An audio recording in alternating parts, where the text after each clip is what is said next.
جو ہے وہ پڑاؤ ڈالا، وہاں پر آپ نے اب محاصرہ شروع کر دیا بنو قریظہ کے پورے قبیلے کا۔ اور ناظرین یہ محاصرہ تقریباً 1 مہینے تک جاری رکھا، مختلف روایات میں 1 مہینے تک کی مدت ہے۔ تو اس دوران یہودیوں کو معلوم ہو گیا کہ اب ہمارے ہاتھ میں کچھ نہیں بچا، اب ہماری چالیں بھی پکڑی گئی ہیں اور ہم نے جو مسلمانوں کے ساتھ دھوکہ کیا ہے اب ہمیں یہ چھوڑیں گے نہیں۔ تو ناظرین انہوں نے سوچا کہ ہتھیار ڈالنے سے پہلے اپنے حلیفوں سے مشورہ کیا جائے۔ تو ناظرین حلیفوں میں حضرت ابو لبابہ رضی اللہ عنہ جو کہ بنو قریظہ کے قبیلے میں سے تھے اور بعد میں مسلمان ہوئے، تو آپ کی آل اولاد باغات مال وغیرہ بنو قریظہ میں ہی تھا۔ تو انہوں نے کہا کہ بنو قریظہ سے ہمارا تعلق ابو لبابہ یعنی ہمیں بہتر جانتے ہیں، تو ان کو ہمارے پاس بھیجیے، ہم ان سے مشورہ کرنا چاہتے ہیں۔ تو نبی کریم صلی اللہ علیہ وسلم نے حضرت ابو لبابہ رضی اللہ عنہ کو بھیج دیا۔ آپ جب ان کے پاس تشریف لے کے گئے یہودیوں کے پاس، تو سب نے کہا کہ کیا کریں، کیا ہم ہتھیار ڈال دیں؟ حضرت ابو لبابہ رضی اللہ عنہ نے فرمایا جی ہاں، ہتھیار ڈال دیجئے، اسی میں بہتری ہے۔ تو انہوں نے کہا کہ ہتھیار ڈالنے کے اگر ہم ڈالیں گے تو ہم اس کا اثر ہم پہ کیا ہوگا؟ تو حضرت ابو لبابہ سے نہ جانے انجانے میں غلطی کیا ہوئی کہ آپ نے یہ اشارہ کر دیا کہ تمہاری گردنیں اتار دی جائیں گی، اس کا اثر یہ ہوگا۔ بیسیکلی یہ ایک جنگی راز تھا جو کہ نبی پاک صلی اللہ علیہ وسلم کی طرف سے تھا، اور ظاہر ہے کہ اللہ کا حکم تھا کیونکہ یہودیوں کو ختم کرنا ضروری تھا۔ وہ بالکل جیسے آستین کے سانپ ہوتے ہیں، مدینہ کے ساتھ رہ کے وہ لڑائیاں کرتے تھے اور بہت تنگ کرتے تھے مسلمانوں کو، تو اس لیے ان کو ختم کرنا ضروری تھا مدینہ منورہ سے۔ اب جیسے ہی انہوں نے یہ لفظ بولا کہ ایسے اشارہ کیا، تو اشارہ کرتے ہی ان کو سمجھ آ گئی، او میں نے تو بہت بڑی غلطی کر دی، میں نے تو بہت بڑی غلطی کر دی، اب کیا کروں؟ انہوں نے دیکھا کہ میں نے تو نبی پاک صلی اللہ علیہ وسلم اور اللہ رب العزت کے ساتھ خیانت کر دی، یعنی کہ میں نے یہ راز بتا دیا۔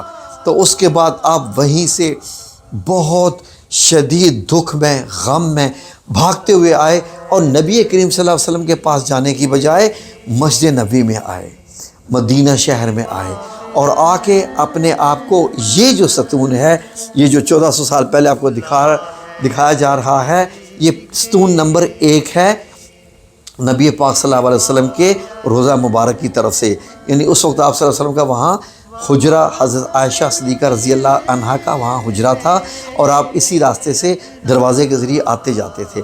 تو وہاں انہوں نے اپنے آپ کو باندھ دیا اور باندھ کے یہ فیصلہ کیا کہ جب تک مجھے اللہ کا رسول معاف نہیں کرے گا، میری توبہ قبول نہیں فرمائیں گے، میں اپنے آپ کو نہیں کھولوں گا۔ ناظرین غور کیجئے کہ یہ بات کس کو معلوم تھی کہ انہوں نے جو اشارہ کیا ہے صرف اللہ کو معلوم تھی، لیکن حضرت ابو لبابہ رضی اللہ عنہ کو معلوم تھا کہ اللہ دیکھ رہا ہے اور میں نے خیانت کر دی ہے، تو اس لیے اللہ تو جانتا ہے۔ حالانکہ یہ راز حضرت ابو لبابہ اور اللہ رب العزت کے بیچ میں تھا، چاہتے تو کسی کو نہ بتاتے، لیکن انہوں نے خود اپنے لیے سزا بھی تجویز کی اور اس کے ساتھ باندھ دیا۔ اب کیا ہوتا کہ 6 دن 6 رات یہ بندے رہے۔ جب نماز کا وقت ہوتا تو ان کی بیوی آ کر ان کی رسیاں کھولتی اور پھر یہ نماز پڑھتے، اور نماز پڑھنے کے بعد پھر وہ رسیاں لپیٹ دیتی، اور سب کو معلوم تھا کہ انہوں نے ایسا کیا ہے، تو اس کے بعد سے سب دعا کر رہے تھے کہ اللہ ان کی توبہ قبول فرما لے، اور یہ بھی دعا کر رہے تھے۔ مدینہ میں ایک فضا پھیلی ہوئی تھی، سب دعائیں کر رہے تھے کہ یا اللہ کوئی آیت نازل ہو جائے، اور یہی حضرت ابو لبابہ فرماتے تھے کہ میں چاہتا تھا کوئی آیت نازل ہو جائے۔ تو نبی پاک صلی اللہ علیہ وسلم بھی خاموش تھے کہ اس نے خود اپنے لیے سزا تجویز کی ہے، اب اس کے اور اللہ کے بیچ کا معاملہ ہے، تو نبی پاک صلی اللہ علیہ وسلم نے اپنے آپ کو اس سے تھوڑا ڈسٹینس کر لیا، لیکن دعائیں کرتے رہے کہ میرا صحابی ہے، غلطی ہوگی، یا اللہ اس کو معاف فرما دے۔ ناظرین 6 دن کی بات ہے، رات کا وقت تھا، اور نبی پاک صلی اللہ علیہ وسلم اس دن حضرت ام سلمہ رضی اللہ عنہا کے گھر پر جو ہے موجود تھے۔ جب وہاں پر موجود تھے تو حضرت جبرائیل علیہ السلام آئے اور یہ سورہ توبہ کی آیت نمبر 102 نازل ہوئی۔ جیسے ہی نزول وحی ختم ہوا، نبی پاک صلی اللہ علیہ وسلم بہت خوش ہو کے کھلائے، اور اتنا خوش ہوئے کہ حضرت ام سلمہ فرماتی ہیں کہ نبی پاک صلی اللہ علیہ وسلم کو دیکھ کے میں بھی مسکرا اٹھی۔ تو حضرت ام سلمہ فرماتی ہیں، اے اللہ کے رسول، میری دعا ہے کہ اللہ آپ کو ایسے ہی ہنساتا رہے، ماجرا کیا ہے؟ تو آپ صلی اللہ علیہ وسلم نے خوش ہو کے فرمایا کہ ابو لبابہ کی توبہ قبول ہو گئی۔ تو اس پر سب خوش ہوئے، اور حضرت ام سلمہ نے فرمایا اگر آپ مجھے اجازت دیں تو میں یہ خوشخبری ابو لبابہ رضی اللہ عنہ کو پہنچا دوں؟ آپ نے فرمایا چاہو تو پہنچا دو۔ تو آپ حضرت ام سلمہ اپنے حجرہ مبارک کے دروازہ میں آئیں اور کھڑے ہو کے آواز لگائی، کیونکہ مسجد نبی اور حضرت ام سلمہ کا یہ جو میں ابھی آپ کو اسکرین کے منظر دکھا رہا ہوں غور سے دیکھ لیجئے، یہ مسجد نبی ہے۔ مسجد نبی میں یہاں پر حضرت ابو لبابہ ہیں، اور یہ چند میٹر کے فاصلے پر ہی حضرت ام سلمہ کا جو ہے وہ حجرہ مبارک ہے، حضرت عائشہ صدیقہ کے حجرے کے پیچھے گھر کے۔ تو اس وقت پھر حضرت ابو لبابہ نے یہ خبر سنی تو خوش ہو گئے، صحابہ کرام نے بھی یہ آواز سنی کہ ان کی توبہ قبول ہوگی، خوش ہوئے، بھاگتے آئے۔ لیکن حضرت ابو لبابہ رضی اللہ عنہ نے فرمایا کہ نہیں، یہ رسیاں نبی پاک صلی اللہ علیہ وسلم کھولیں گے تو میں آزاد ہوں گا، میں اس وقت تک آزاد نہیں ہوں گا۔ تو پھر صبح فجر کے وقت آپ صلی اللہ علیہ وسلم تشریف لائے، اور آپ نے اپنے مبارک ہاتھوں سے رسیوں کو کھولا، تو حضرت ابو لبابہ بھی خوش ہوئے اور توبہ قبول ہوگی، تو یہ مدینے میں فضا پھیل گئی۔ ناظرین یہ دیکھ لیجئے کہ یہ تھا ایمان، ایمان ایسا کہ میں نے ایک بات ایسی کہہ دی کہ جو اللہ تو جانتا ہے، اور یہ خیانت ہے مسلمانوں کے ساتھ، رسول اللہ صلی اللہ علیہ وسلم کے ساتھ، اللہ کے ساتھ خیانت ہے۔ تو اللہ تو جانتا ہے، تو آپ نے یہ اپنے آپ کو سزا دی، 6 دن 6 راتیں بلکہ 7 دن کا بھی ذکر ہے۔ تو ناظرین ہم مسلمان اس دور میں دیکھ لیجئے کیا کیا کرتے رہتے ہیں، سارا دن جھوٹ، دھوکہ، فریب، کیا سے کیا غافل رہتے ہیں، کن کن چیزوں سے، قرآن پاک سے، نمازوں سے، احکام شریعت سے غافل رہتے ہیں۔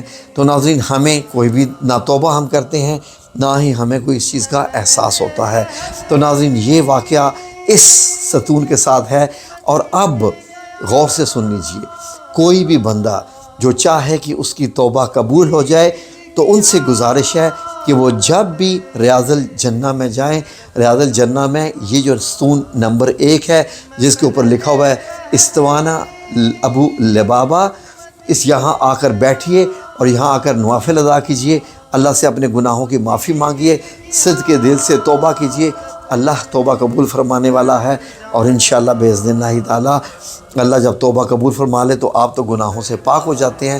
اللہ رب العزت ہمیں صدق کے دل سے حضرت ابو لبابہ رضی اللہ عنہ کی طرح توبہ قبول کرنے کی توفیق عطا فرمائے، اور نبی پاک صلی اللہ علیہ وسلم کی محبت عطا فرمائے، احکامات پر چلنے کی توفیق عطا فرمائے، اور سب سے بڑھ کے دل میں یہ خیال بٹھانے کی توفیق عطا فرمائے کہ اللہ دیکھ رہا ہے، اللہ دیکھ رہا ہے، وہ سمیع البصیر ہے، وہ سننے والا اور دیکھنے والا ہے، وہ جاننے والا ہے، وہ خبر رکھنے والا ہے، وہ سب کچھ جانتا ہے۔ جزاکم اللہ خیر۔ ویڈیو اچھی لگی ہو تو لائک اور شیئر کیجئے، آپ کی مرضی، لیکن یہ دیکھیے ہم نے آپ کو ایسے دکھایا کہ جیسے آپ 1400 سال پہلے چلے گئے مدینہ منورہ میں۔ جزاکم اللہ خیر۔ اللہ آپ سب لوگوں کا حامی و ناصر ہو۔ اللہ حافظ۔